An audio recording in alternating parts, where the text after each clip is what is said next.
Hey everybody, welcome to session 14. We're down to our final two sessions and so glad you've kept up with this journey and have made it this far. And hopefully some of the adjustments you've made with the time management session and that you stuck to your goal and what was clear to you. You've created your mission statement and ready to move forward with that. And really those things can have a huge impact on your life. So we're going to go right into the skill. This week we're going to talk about dealing with stress and also our mental health and just keeping our brains sharp. And so I'll put the skill video on and catch up with you here in just 1 minute. Hey everyone, it's Mike again. Hopefully this journey is going amazingly well for you and you're finding huge benefits. A lot of people in these 15 weeks have found a great deal of recovery and felt like they were back to their old selves. Other people, it may take a month or two afterwards to continue with the skills and keep up with everything they're learning and continue to retrain their brain to a whole new set of thinking and lifestyle and diet, exercise, just so much that we've been talking about and doing that eventually you'll find what works for you. So this next one, this comes from my background. I've worked a lot with kids as a counselor, and I've worked a lot with kids that have mood disorders and just really have a hard time regulating their emotions. So sometimes they get super angry and they'll start flailing around, yelling and screaming.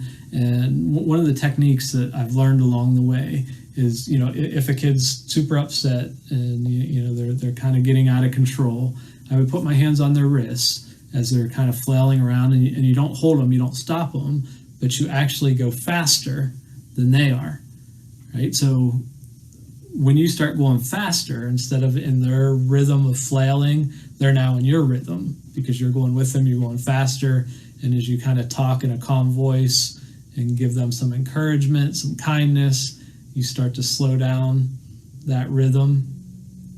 And because they're in your rhythm when you were going faster than they were, they're kind of in tune with you, and you can kind of bring that down slower and slower and slower till it's peaceful.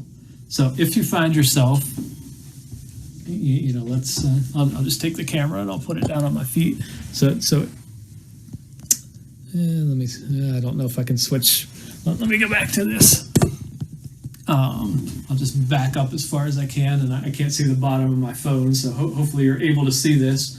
But if you find yourself, if you're a nervous person and a toe tapper, and even if you're not, even if you're calm, one of the things you can do is, if you're bouncing, you're nervous, start to bounce faster, right? Get yourself in a new rhythm that you're in control of, and then slowly slow that down, slow it down, slow it down, slow it down, and bring it to a stop. And again, even if you're not a nervous person, but show it that way. If you're anxious, just go ahead and start your legs going, bring it to a decent speed, knowing that you're in control, positive thinking, better believable thoughts, and nice and slow it down, slow it down, slow it down, and bring it to a stop. So go for it. That's, again, not really a technique that's mentioned out there because it's kind of something I adapted, but a lot of people found a huge benefit from it. So give it a shot. Yeah, so I've seen a lot of the nervous people that have like the shaky legs really like this technique. And it's just kind of, instead of trying to just stop them out of the blue, it's kind of like getting into that faster rhythm. So you can slow it down, calm it down, and get it back under your control. So again, today we're looking at stress. So what this program is based on is helping you avoid chronic stress, which never goes away, and stopping stress from turning into anxiety, which is just that low level of dread and I can't manage my day. And, just going back to the very first week when we defined anxiety as the uneasiness of mind, and, stopping that from impacting your life and like just keeping you from doing the things that you want to do, holding you back from being who God designed you to be, and just overcoming all the negative thoughts, all the symptoms, and all the junk that comes along with that. But today we're looking at stress, and number one is everybody has stress in their lives. So I'm still have not met the person who says I'm stress free, and like nothing bothers me, nothing ever impacts me, and life is just perfect for me.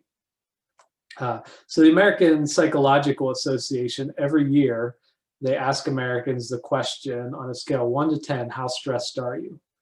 So think of that in your own mind. First of all, what would you like give yourself? And I'm hoping like that number at this point in the program is much lower than you would have given, say, 6 months ago or 3 months ago, whenever you started this. But think about like what number would you give yourself? And then I want you to think like, what number would the average American say? So in this assessment, they've done it every year for the past 10 years, and the average score ranged between 4.9 and 6.1. So kind of if you average them, the average would be 5.5. So most Americans would say on a scale of 1 to 10, how bad am I stressed or how stressed out am I? I'm a 5.5. So again, that's taken into consideration people who are managing their stress well, and people whose stress is off the chart. And so if you're thinking for yourself and you gave yourself a number below 5.5, like you're winning. Like you're doing awesome. You're better than half the Americans out there, and only 35% of Americans say that they do a good job managing their stress.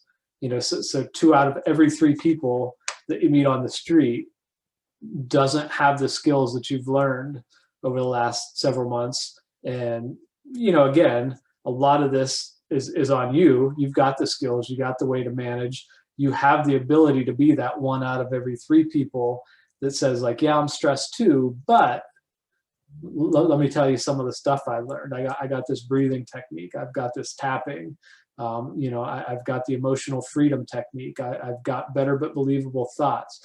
I've learned to just float with my anxiety and not panic about my panic. I've learned to manage my anger, to manage my time, and man, it's just changed my life. So keep up with these skills, because it will put you in like the top 1 out of every 3 people for sure. But with that stress, you see the subpoints, keeping it under control is the key. There's no way to completely avoid it. So stress handled poorly is when it turns into anxiety. And all the skills I've given you and all the stuff that you've done has been helping you to not handle it poorly and handle it in a more productive and efficient way. So stress handled well gives you positive energy. So stress isn't even a bad thing. If I'm a Major League Baseball player and I'm going up to the plate to bat, I don't want zero stress. But I also don't want like my stress to be off the charts where I can't focus and concentrate. So it's finding, and professional sports athletes have found like how to balance the good amount of stress. And they'll say like, I don't want no stress, but I don't want off the charts stress either. All right, so number 2, there's signs that we need to be aware of that let us know when we're stressed.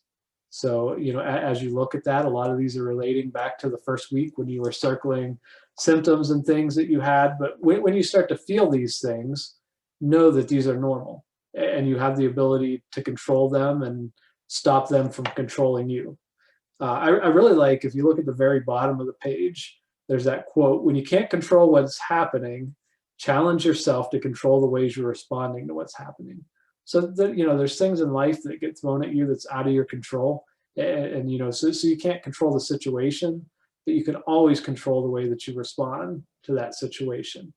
So one of the great ways to deal with stress is to start practice underreacting. People with anxiety tend to overreact to everything, so this is a great way to practice underreacting. And I remember one of the kids that I grew up with on my street, like we were always out playing ball and doing things. And this kid had the mom that was the yeller, that, she had one voice and it was loud. And, so my friend was always just, even if he wasn't really in trouble, like mom was just loud.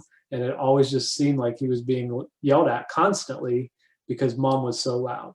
And I remember one day his mom was sitting out in the porch and we were outside playing ball, and the ball rolls out in the road and her son starts to run after the ball and she yells, "Stop," because a car is coming down the street.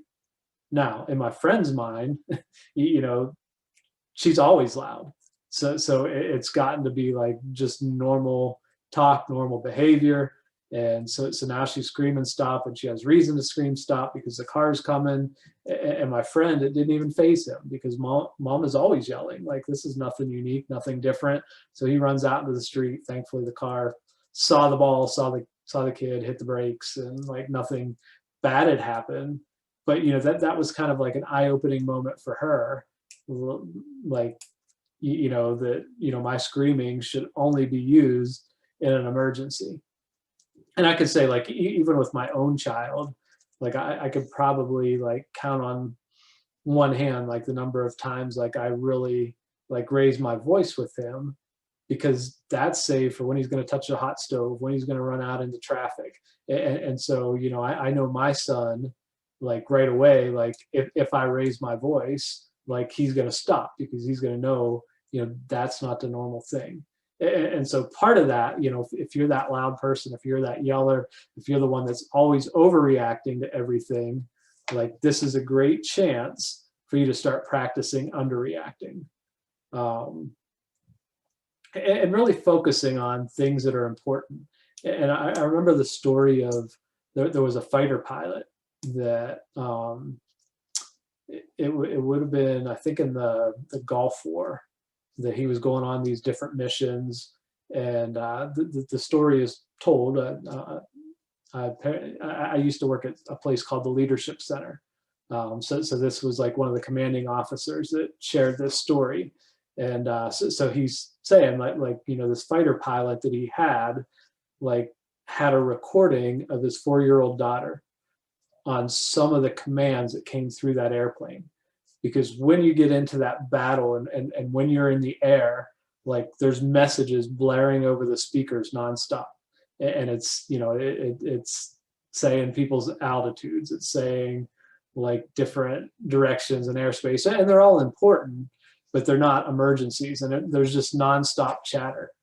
But some of the messages that this guy's daughter had recorded was, "Daddy, your engine's on fire. Daddy, you've just been hit." So if there was something that was an actual emergency that would happen, his daughter's voice was recorded within the airplane. And that was the one thing that pilot could hear and understand above all the other noise that was going on. And, so start thinking like, what are the things in your life that can drown out all the noise of busyness, of anxiety producing things, and things you're reading in the news, on social media, and those sort of things, and just listen for that small voice of your child, the voice of God, and those sort of things. That like all these other things are chitter chatter, and I'm not going to allow that to stress me out as much anymore. But also being open to, when there is something important, like here's the voice that I really need to listen to. All right, so first of all, looking at what are the benefits of overreacting? What have you been getting out of it other than increased blood pressure and frustration? What skills can you use to keep yourself from overreacting? And a lot of the times it's like moving to the planning stage, and how do we hit the reset button? How do we do a redo? And just like my friend's mom, who was a constant yeller, was like, okay, what do I need to do to like hit the reset button on this? Because I have to find a way that when there is an emergency, that I can keep my son safe. And then number 4 is to make a plan for your stress. Again, you've already been working on that planning stage with all the worries that you've been having. And, so again, it's just looking at each day. So there's some sub points there. Having a plan will reduce your stress. again, if Christmas is coming up and you're going to be super busy, like just planning, how am I going to delegate some of these things? I think we talked last session about like having lunches prepared in advance. You can just jump in the refrigerator and get it. Just making plans for those stressful times and those stressful days. So having a plan will turn that stress into positive energy, just like the major league athletes like to use. All right, so use this during your worry time. Again, you've changed it into a planning time, and it's just starting to look at, okay, what's tomorrow? What do I got on my schedule tomorrow? And what do I need to plan with that? And I love the idea you come up with a 24-hour plan, right? If you try and plan too far out, it's too overwhelming, it's too stressful. So you can look at like, tomorrow, here's the 3 work meetings I have. This is the one thing that I'm going to do for myself to enjoy my time and myself. Here's how I'm going to spend time with my spouse, spend a little bit of time with my kids, and just plan for the next day. And knowing that each day, if you just set those goals and plan for the next 24 hours, can be a healthy thing. Now obviously some things, vacations and that kind of thing, you need to look long term, but hopefully those are all positive things and things that you enjoy, and it's not stressful to plan a vacation or stressful to find a nice hotel or resort or somewhere to take your family. And always make your plans better but believable, right? So don't, if you have horrible staff meetings at work, don't sit there and say, man, like tomorrow's going to be an awesome staff meeting. Like I just not, if it's not believable, it's not doing it. But you can come up with, hey, you know what, tomorrow during staff meeting, I'm going to bring up this topic that will be interesting to people, and it may like lead to some engaging conversation. So that's what you're doing with this planning time. So on page 46, you can see there's a place to say, hey, here's something that's stressing me out. And again, during your planning time, or right now as we're doing this session, just say, hey, here's what my plan is to make my stress less in this area, right? And again, just like we did with time management, you kind of got the whole picture, and here's all the different things that you could do to adjust your time in a more productive, positive way. It's the same thing with the things that are stressing you out. Maybe there's a big list, but you're only going to focus on one and say, this is how I'm going to get this stress under control. And it may be using those skills, going back to the music, going back to the mindfulness, maybe like delegating things, planning things out, handing things off. But you say, right now, like hopefully all of you are saying your stress level is below a 5. But there's things in your life, I'm sure, that are higher than 5 and things that are lower. So if you say that this certain area, dealing with my in-laws, this area is a 7 out of 10 when it happens. Like just making a plan for that, and hey, how can I get my spouse involved?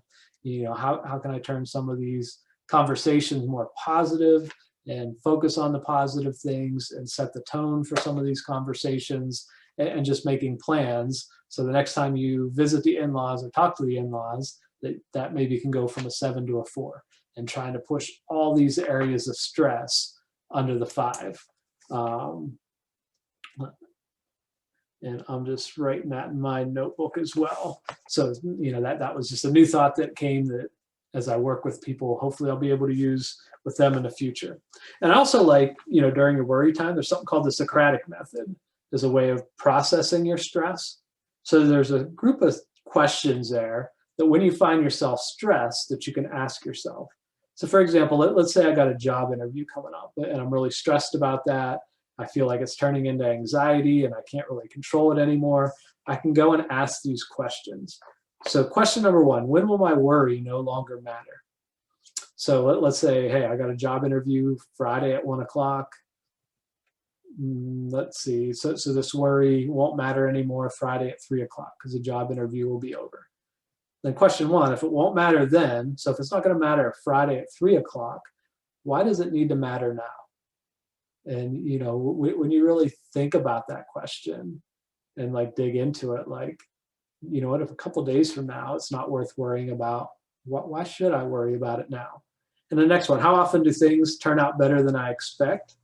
So I would say when I went through anxiety probably 99%, because I was definitely the Debbie Downer, and like everything's going to be bad, everything's negative. But now that I'm a more positive person, like, and see the bright side of things and look more at the successes, and I have a much more realistic view, and so that number is probably like gone down because I am more positive, and a lot of times I expect things to go wonderful, and maybe they don't, and it's okay. I can process those in a healthy way. I can learn from them. I can grow from them, and I never look back and say, man, I wish I would have been more negative and set my goal a little lower on this, because then I would have been successful. I'm okay with failure and doing my best and learning from it and growing from it.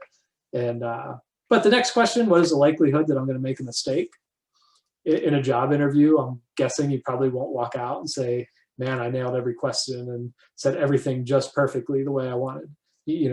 Most of the time there's going to be little things in there, but ultimately, hopefully you'll say, I'm going to do my best. I'm going to prepare for it and do what I can. And then, the last question, if I make a mistake, what's the worst thing that could happen? Then I don't get that job, and maybe God has something better in store for me, and I'll get some interview skills and be ready for the next job interview. So it's really not that bad. It's not worth really being stressed over. Again, use it during your stress time. Or your worry time. So, pulling in some of these things that are stressing you out. So again, during that worry time, if I'm stressed about this job interview, you can see up top then what's my plan to help that. So something like, I'll have somebody to practice with. I'll learn all about the company.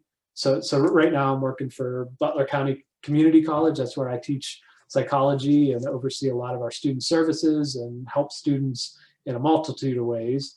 But I remember like when I prepared for that interview and that job, and a lot of people applied for it, one of the things I did was learn everything I could about the college. And it came up in the interview, what do you think of our mission statement?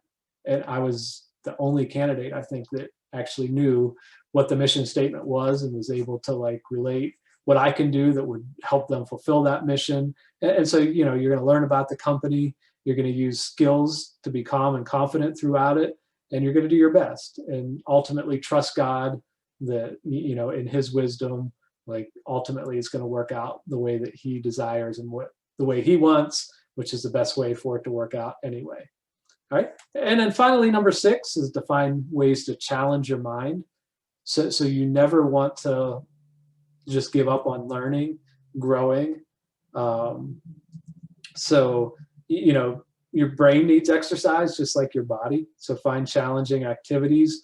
So puzzles, trivia, mind games, stimulating conversations, real people and paper and pencils, better than electronics. So instead of playing video games and games on your phone, actually having some challenging mind games, maybe get the newspaper, do the crossword puzzles, those sort of things. Now this is electronic, but I just came across, there was a new app, it's called Headway. So you can see on my phone, it looks like a little ladder there, that blue one. I know that doesn't come out real clear, but basically it has all the best-selling books. So about being effective leaders, it even has Christian books, the 5 love languages. It has things about building your business. It has things about managing stress. And so, if it's been a bestseller, chances are it's on there. And what they do is they break those books up into a 15-minute summary. So instead of reading the entire book, it gives you a real short summary of every chapter and an overall summary. And, if there's key points and stuff that you want to save into a save list, you can do that. And so just a great way to stay on top of some of the best books that people are using and growing from out there, and not needing to spend hours and hours reading those books, but just keep picking up some of those key points. All right. So again, just ways, everybody's different in what you do, but again, don't just go to work all day, come home, sit on the couch, watch TV, and not use your mind. You need to exercise that as well. So your homework this week: spend a week underreacting, and again, just take notes. It's a behavioral experiment. just see how that turns out. So when you get stressed this week, make a plan. And, you know, what are you going to do to get that stress under a 5 for yourself? So you're going to use your skills, your breathing, your grounding, mindfulness, everything you can, keep that stress down. And then if you have a worry, come back, use that Socratic method. And as always, use all the skills that you've learned up to this point. And, you know, hopefully it's making a huge impact on your life, and that you would see this program as something that has changed you in a powerful way. And that, again, that was my goal in creating this. And again, email anytime, reach out anytime. Would love to just hear how you're doing. And so can't wait to see you for the last session.